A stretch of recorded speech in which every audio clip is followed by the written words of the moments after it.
You ask me if anything can replace a father. The answer is no. The evidence is all around us. A mother's love cannot erase a father's absence. A government check cannot fill the hole of a missing father.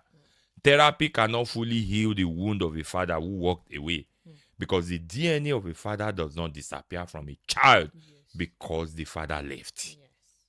That blood still runs through them. That absence still echoes.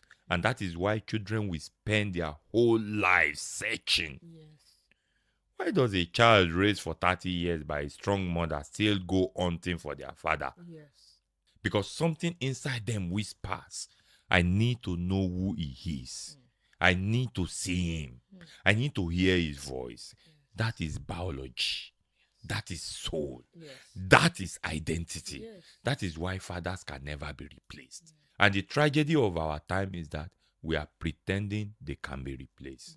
So, no, heavenly God, nothing and no one can replace a father.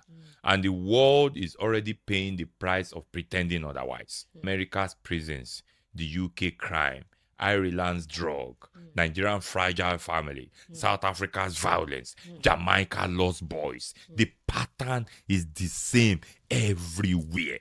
And it breaks me. Because children are being sacrificed on the altar of father's absence. And no society can survive that.